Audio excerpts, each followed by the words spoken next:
Hello दोस्तों, एक बार फिर से आपका स्वागत है अपने यूट्यूब चैनल मैथ्स बाय आकाश वर्मा में। तो आज हम करने वाले हैं रेशियो एंड प्रोपोर्शन का प्रैक्टिस, वो भी बेहतरीन तरीके से। चलिए चलते हैं पहले सवाल पे। पहला सवाल है, यदि a बटे बी बराबर c बटे डी बराबर 5 है। यदि a बटे बी बराबर c बटे डी बराबर 5 दिया गया है। 5 के नीचे क्या होता है? 1 नहीं है कुछ तो 1 है। अब यहाँ पे इसका मतलब क्या हुआ? a बटे बी और बराबर है c बटे डी, यानी a यहाँ पे कितना है? 5 है, b कितना है? 1 है। c कितना है? 5 है, d कितना है? 1 है। यहाँ पे a कितना है? 5 है, b कितना है? 1 है, c कितना है? 5 है, d कितना है? 1 है। निकालने क्या कह रहा है? निकालने कह रहा है 3a प्लस 4c बटे 3b प्लस 4d, ये हमें निकालने कह रहा है। तो क्या निकालते? 3a कितना दिया हुआ है? 5, तो गुना 5 प्लस 4 इंटू सी कितना दिया हुआ है? 5 लिखते हैं बटे 3b कितना दिया हुआ है? 1 और प्लस d कितना दिया हुआ है? 1, तो 4 गुना 1। अब इसको सॉल्व करते हैं तो क्या होगा? 3 पचे 15 प्लस 4 पंचे 20 बटे हो जाएगा 3 प्लस हो जाएगा 4, कितना हुआ? 15 और 20 कितना हो गया? 35 बटे 4 3 कितना हो गया? 7। 7 से 35 कटाते हैं तो कितना हो जाएगा? 5, यानी 3a प्लस 4c बटे 3b प्लस 4d का जो मान आ गया कितना आ गया? 5 हो जाएगा हमारा सही आंसर। चलिए चलते हैं अगले सवाल पे। दूसरा सवाल है, यदि a अनुपात b बराबर 1/2 अनुपात 1/3 है। यदि a अनुपात b दिया हुआ है कितना है? 1/2 अनुपात 1/3, और क्या दिया गया है? b अनुपात c दिया गया है। कितना है b अनुपात c? 1/5 अनुपात दिया गया है 1/3 दिया गया है। भिन्न में अनुपात, तो हमको क्या निकालना है? अनुपात में निकालना है। इसको संख्या में निकालते हैं तो क्या करना होगा? यहाँ पे 2 है, यहाँ पे 3 है, तो 2 और 3 का एलसीएम लेते हैं। 2 और 3 का एलसीएम कितना होगा? 6। 6 से दोनों में गुना करते हैं। 2 से 6 कट जाएगा 3 बार में, 3 से 6 कट जाएगा 2 बार में। कितना हो गया? a और b का रेशियो कितना हो गया? 3:2। अब यहाँ भी क्या करते हैं? 5 और 3 का रेशियो लेते हैं। कितना हो जाएगा? 15। 15 से क्या करते हैं? गुना करते हैं। तो अब कटाते हैं, 5 से 15 कट जाएगा 3 बार में, 3 से 15 कट जाएगा 5 बार में। तो b और c का रेशियो कितना आ गया? 3:5 आ गया। अब यहाँ से हमें निकालने के लिए क्या कह रहा है? a प्लस b अनुपात b प्लस c का मान निकालने कह रहा है। तो यहाँ पे क्या हो जाएगा? a b और c का पहले रेशियो निकालना होगा। तो 3:2 है, और यहाँ पे है b अनुपात c 3:5। यहाँ पे 2 है और यहाँ पे 3 है b, तो दोनों को क्या करना होगा? सेम करना होगा। क्या करते हैं? इसके आगे जो खाली है वो लिख देते हैं 2, और इसके आगे जो खाली है यहाँ पे 3 लिख देते हैं। जो संख्या है वही संख्या आगे लिखते हैं। अब इसको गुना करते हैं। 3 तिया 9, 3 दूनी 6, 5 दूनी 10। रेशियो कितना आ गया? 9:6:10। निकालने कह रहा है क्या? a प्लस b अनुपात b प्लस c। अब यहाँ पे क्या हो रहा है? a प्लस बी 9 और 6 15 अनुपात b प्लस c कितना हो रहा है? 6 और 10 16। तो a प्लस बी और अनुपात b प्लस c का रेशियो कितना आ गया? 15:16। ये हमारा आंसर हो जाएगा। ऑप्शन नंबर सी हो जाएगा हमारा सही आंसर। चलिए चलते हैं अगले सवाल पे। अगला सवाल है, 5600 रुपये को a b c और d में इस तरह विभाजित करते हैं कि a अनुपात b 1:2 है, b अनुपात c 3:1 है, b अनुपात c कितना है? 3:1 है, c अनुपात d कितना है? c अनुपात d जो है 2:3 है। यहाँ से क्या निकाल लेते हैं हम लोग? a अनुपात b अनुपात c अनुपात d निकाल लेते हैं, चारों का अनुपात निकाल लेते हैं। तो निकालने के लिए क्या करेंगे? यहाँ पे जिसके आगे जो खाली रहेगा वही भर देंगे। 2 के आगे खाली है तो 2 लिख देते हैं, फिर 2 के आगे खाली है तो 2 लिखते हैं। अब यहाँ पे 1 के आगे खाली है तो यहाँ पे 1 लिखते हैं, और यहाँ पे 3 के आगे खाली है तो यहाँ पे 3 लिखते हैं। यहाँ पे 2 के आगे खाली है तो 2 लिखते हैं, यहाँ भी 2 के आगे खाली है तो 2 लिखते हैं। अब सबको गुना करते हैं। 3 गुना 1 3, 3 दूनी 6 अनुपात 2 तिया 6 दूनी 12 अनुपात हो जाएगा 2 एकम 2 और दूनी 4, फिर 2 एकम 2 2 तिया 6। ये आ गया, रेशियो आ गया इसका। अब इसको छोटा करते हैं तो क्या हो जाएगा? 2 तिया 6, 2 छके 12, 2 दूनी 4, 2 तिया 6। ये आ गया रेशियो a b c और d का रेशियो। अब क्या कह रहा है? यहाँ पे 5600 रुपये को बांट रहा था, लेकिन यहाँ पे कितना को बांट रहा है? 3 6 9 2 11 3 14 14 को बांट रहा है। तो 14 यूनिट जो हो गया 5600 का वैल्यू होगा। 5600 का वैल्यू कितना हो गया? 14 यूनिट। तो 14 से भाग देना होगा। निकालने कह रहा है सवाल में क्या? a प्लस b का हिस्सा ज्ञात करें। तो a प्लस b का हिस्सा निकालने के लिए कह रहा है। तो a प्लस b कितना है? 3 और 6 9, तो 9 से क्या करना होगा? गुना करना होगा। अब इसको कटाते हैं, 14 से 5600 कट जाएगा, 14 चौके 56, 400 में कट जाएगा। और a प्लस b का जो वैल्यू हो जाएगा कितना हो जाएगा? 9 चौकी 36, 36। तो a प्लस b का कितना होगा हिस्सा? 3600 हो जाएगा। ये हमारा सही आंसर हो जाएगा। ऑप्शन नंबर हो जाएगा बी हमारा सही आंसर। चलिए चलते हैं अगले सवाल पे। अगला सवाल है, 2 संख्याओं का अनुपात क्रमशः 4:5 है। 2 संख्या दिया गया है, दोनों संख्याओं का अनुपात कितना दिया गया है? 4:5 में दिया गया है। आगे कह रहा है सवाल में, प्रत्येक संख्या में से 25 घटाते हैं तो अनुपात 3:4 हो जाता है। कितना हो जा रहा है अनुपात? 3:4 हो जा रहा है। कितना घटाने पर? 25 को घटाने पर। यहाँ पे देखते हैं कितना घटाने पर हुआ, 1 घटाने से हुआ, यहाँ पे 1 घटा रहा है, तो 1 यूनिट का वैल्यू कितना हो गया? 1 यूनिट का वैल्यू हो गया कितना? 25। कितना हो गया? 25। सवाल में कह रहा है 25 घटा रहा है, लेकिन यहाँ पे कितना घट रहा है? 1। तो 1 यूनिट का वैल्यू 25 कह रहा है सवाल में निकालने क्या, तो दूसरी संख्या ज्ञात करें। तो दूसरी संख्या क्या है यहाँ पे? 5 यूनिट। तो 1 यूनिट का वैल्यू 25, तो 5 यूनिट का वैल्यू कितना हो जाएगा? 5 यूनिट का वैल्यू हो जाएगा 5 गुना 25, गुना करते हैं तो कितना हो जाएगा? 125। 125 हो जाएगा दूसरी संख्या। ये हमारा सही आंसर हो जाएगा। ऑप्शन नंबर हो जाएगा डी हमारा सही आंसर। अगला सवाल है, 68,000 रुपये को ए, बी और सी में 1/2 अनुपात 1/4 अनुपात 5/16 के अनुपात में बांटा जाता है। ए और बी और सी के बीच में बांटा जा रहा है। कितने के अनुपात में बांट रहा है? 1/2 अनुपात 1/4 अनुपात 5/16 के अनुपात में बांटा जा रहा है।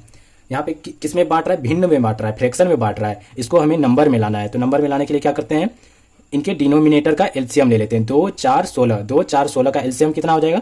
16 हो जाएगा। और 16 से सभी के फ्रैक्शन में गुना करते हैं, 16 से गुना कर देते हैं। यहाँ से 16, यहाँ से 16 कैंसिल, यहाँ से 4 से 16 4 बार में हो जाएगा, यहाँ से 2 से 16 8 बार में कट जाएगा। अब एक कितना आ गया? 8, बी कितना आ गया? 4, सी कितना आ गया? 5। तीनों का रेशियो कितना आ गया? 8:4:5 के रेशियो में आ गया। अब यहाँ पर बांट कितने को रहा है? 8, 4, 12, 12, 5, 17 यूनिट को। कितने यूनिट को बांट रहा है? 17 यूनिट को। लेकिन सवाल में कह रहा है कि 68,000 रुपये को बांट रहा है। तो 17 यूनिट का वैल्यू कितना हो गया? 68,000। तो 68,000 में 17 से क्या करते हैं? भाग देते हैं।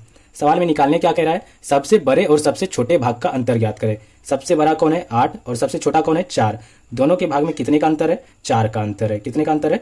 4 का अंतर है। तो यही कह रहा है निकालने क्या, दोनों के भाग में कितने का अंतर है? तो 4 का अंतर है। तो यहाँ पे अंतर बराबर क्या हो जाएगा? दोनों के भाग का बड़े और छोटे का अंतर निकल के आ जाएगा। 17 से 68,000 कट जाएगा 4,000 बार में। 4,000 गुना 4 करेंगे तो कितना हो जाएगा? 16,000 हो जाएगा।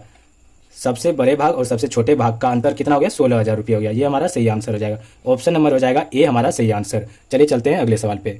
अगला सवाल है, एक थैले में 5 रुपये, 2 रुपये, 5 रुपये, 2 रुपये और 1 रुपये के सिक्के हैं। एक थैले में 5 रुपये, 2 रुपये और 1 रुपये के सिक्के हैं, जिनका योग कितना है? 410 रुपये है। सिक्कों की संख्या का अनुपात 4:6:9 है। यहाँ पे सिक्कों की संख्या का अनुपात, नंबर ऑफ कॉइन्स दिया गया है, कितना है? 4:6:9 के रेशियो में दिया गया है। तो थैले में 2 रुपये के सिक्कों की संख्या ज्ञात करना है। 5 रुपये के कितने सिक्के हैं? 4 सिक्के हैं, तो कितना रुपया हो गया? 20 रुपये हो गया। 2 रुपये के कितने सिक्के हैं? 6 सिक्के हैं, तो कितना रुपया होगा? 12 रुपया होगा। 1 रुपये के कितने सिक्के हैं? 9 सिक्के हैं, तो कितना होगा? 9 रुपया होगा। अब यहाँ पर देखते हैं क्या कितना टोटल कितना रुपया है? 20, 12, 32, 9, 41। टोटल कितना रुपया है? 41 रुपया है। लेकिन सवाल में कितना कह रहा है? 410 रुपये है। तो 410 जो हो गया 41 यूनिट का वैल्यू हुआ, तो 41 से भाग देना होगा। भाग देते हैं। सवाल में कह रहा है क्या? थैले में 2 रुपये के सिक्कों की संख्या ज्ञात करें। तो 2 रुपये के सिक्कों की संख्या कितना था? 6 सिक्का था, तो 6 से क्या करना होगा? गुना करना होगा। 2 रुपये के सिक्कों की संख्या, 2 रुपये के सिक्कों की संख्या यहाँ से निकल के आ जाएगा। सिक्कों की संख्या निकल के आ जाएगा। इसको कटाते हैं, 41 से 410 कट जाएगा 10 बार में। 10 गुना 6 हो जाएगा 60। यानी 2 रुपये के जो सिक्के की संख्या कितना है? 60 सिक्के हैं। ये हमारा सही आंसर हो जाएगा। ऑप्शन नंबर बी हो जाएगा हमारा सही आंसर। अगला सवाल है, ए, बी और सी के वेतन का अनुपात 1:3:4 है। ए है, बी है और सी है। तीनों के वेतन का अनुपात दिया गया है, कितना है? 1:3:4 दिया गया है। आगे सवाल में कह रहा है क्या? यदि उनके वेतन में क्रमशः 5%, 10% और 15% की वृद्धि की जाए तो उनके बढ़े हुए वेतन किस अनुपात में होंगे? परसेंट बढ़ रहा है इनके वेतन में, तो मान लेते हैं क्या? 1 है, 100 बना लेते हैं। इसको 100 बनाएंगे तो यहाँ पे भी 300 हो जाएगा। यहाँ पे क्या हो जाएगा? 400 हो जाएगा। इसमें कितने परसेंट का वृद्धि हो रहा है? 5% का वृद्धि हो रहा है। ए में 5% का वृद्धि हो रहा है। तो 100 का 5% कितना हो गया? 5। तो कितना हो जाएगा? 105 हो जाएगा बढ़ के। बी में कितने परसेंट का वृद्धि कर रहा है? 10% का वृद्धि कर रहा है। तो वृद्धि होकर कितना हो जाएगा? 300 का 10% हो जाएगा 30। तो कितना वृद्धि हो जाएगा? वृद्धि होकर हो जाएगा 330। इसमें कितना का वृद्धि कर रहा है? 15% का वृद्धि कर रहा है। तो 400 का 15% कितना होगा? 60। तो कितने का वृद्धि होगा? 60 का वृद्धि होकर कितना हो जाएगा? 460 हो जाएगा। अब यहाँ पर क्या करते हैं? अनुपात में कह रहा है निकालने ए अनुपात बी अनुपात सी। तो अनुपात का मतलब होता है क्या? छोटे से छोटी संख्या में ये अनुपात में होना चाहिए। तो इसको छोटा करते तो क्या हो जाएगा? 5 से भाग देंगे 105 में तो हो जाएगा 21। अनुपात हो जाएगा 5 से इसमें भाग देंगे तो कितना हो जाएगा? 5 छके 30, 5 छके 30 66, इसमें भाग देते हैं तो हो जाएगा 92। यानी ए अनुपात बी अनुपात सी का जो रेशियो पूछ रहा था वो रेशियो कितना आ गया 21:66:92। ये हमारा सही आंसर हो जाएगा। ऑप्शन नंबर डी हो जाएगा हमारा सही आंसर। अगला सवाल है, दो विषयों अंग्रेजी और हिंदी के परीक्षा में आदित्य के अंकों का अनुपात 7:11 है। अंग्रेजी यानी इंग्लिश है और एक है हिंदी। आदित्य को जो है कितने के अनुपात में नंबर मिल रहा है? 7:11 के अनुपात में इसको इंग्लिश और हिंदी में नंबर मिल रहा है।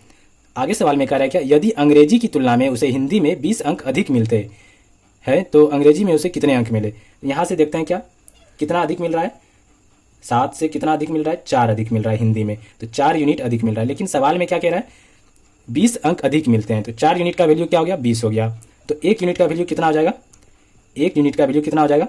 4 यूनिट का वैल्यू 20, तो 1 यूनिट का वैल्यू क्या होगा? 20/4 हो जाएगा। 4 से भाग देना होगा 20 में, कितना हो जाएगा? 5 हो जाएगा।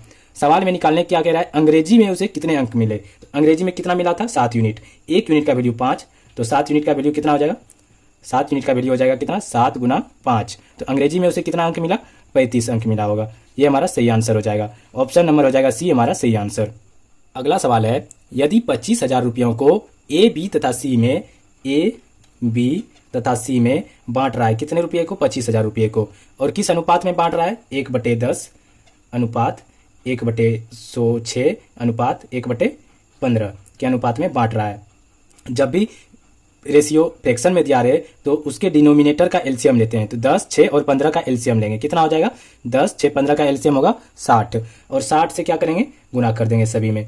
60 से गुना कर देते हैं सभी में, तो कितना हो जाएगा? 15 से कट जाएगा 60 4 बार में, 6 से 60 कट जाएगा 10 बार में, 10 से 60 कट जाएगा 6 बार में। तो रेशियो कितना निकल के आ गया? 6:10:4 के रेशियो में आ गया ए बी और सी का रेशियो।